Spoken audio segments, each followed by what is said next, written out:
Monsieur le Président, Monsieur le Commissaire, il est temps, chers collègues, il est temps de mettre fin à la longue dérive qui s'est installée dans le financement du budget de l'Union. Et pourtant, le traité est clair. Il prévoit en son article 311, je le cite, le budget de l'Union est sans préjudice des autres recettes intégralement financé par des ressources propres. Intégralement financé par des ressources propres.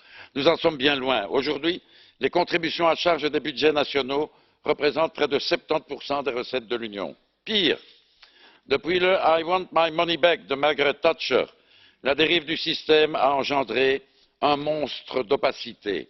Le rabais britannique a donné naissance à des rabais sur les rabais, auxquels se sont ajoutées au fil des années des corrections multiples et hétéroclites, qu'il est totalement impossible d'expliquer aux citoyens. À la vérité, le budget de l'Union n'est plus aujourd'hui l'instrument d'un projet commun. C'est devenu une caisse lourde à alimenter pour les uns, intéressante à vider pour les autres. Le juste retour tend à devenir l'alpha et l'oméga du budget européen. Cette situation a déjà été dénoncée avec force. Notre collègue Alain Lamassoure en a fait brillamment le procès. Notre collègue Janusz Lewandowski a essayé de la corriger quand il était commissaire, en pure perte dans les deux cas.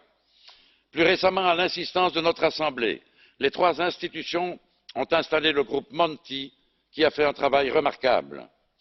Notre rapport s'inscrit dans la logique des conclusions de ce groupe, lesquelles ont été, j'y insiste, approuvées par les représentants désignés par les trois institutions. Ce faisant, nous poursuivons un triple objectif. Il s'agit de respecter, comme je l'ai dit, le prescrit de l'article 311 du traité et de casser les reins à la logique du juste retour. Il s'agit conjoncturellement de compenser l'effet négatif du Brexit sur le budget et il s'agit structurellement de donner à l'Union les moyens d'affronter les grands et les nouveaux défis qui sont devant nous.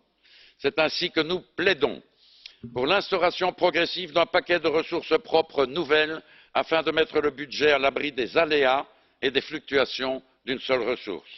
Nous plaidons pour la sélection dans ce paquet de ressources nouvelles qui soient en liaison directe avec la création de valeur ajoutée européenne dans les politiques stratégiques de l'Union. Nous plaidons pour la suppression des rabais, de tous les rabais, des rabais sur les rabais, de toutes les corrections existantes ou inventées. Nous plaidons pour la réduction corrélative des contributions budgétaires des États membres, lesquelles sont appelées à devenir résiduelles dans les prochaines années. Trois points essentiels pour conclure. En votant pour ces deux rapports, vous affirmerez la détermination de notre Parlement lorsqu'il annonce qu'il n'approuvera pas le futur cadre financier pluriannuel s'il ne comporte pas la mise en œuvre de nouvelles ressources propres pour garantir son financement. Nous vous demandons par ailleurs d'approuver notre demande de modification de l'article 311 du traité lorsqu'il règle la procédure de décision en matière de ressources propres. Le Parlement européen, en tant qu'autorité budgétaire à l'égal du Conseil, ne peut se résoudre à un simple rôle consultatif dans l'introduction de ressources propres. Ce mépris de la démocratie parlementaire n'est pas acceptable. Et enfin, la démocratie parlementaire ne s'accommode pas non plus de la situation dans laquelle le Parlement élu après les élections de 2019 n'aurait aucun mot à dire sur le cadre financier qui va organiser pendant 7 ans l'utilisation des crédits budgétaires qu'il prévoit.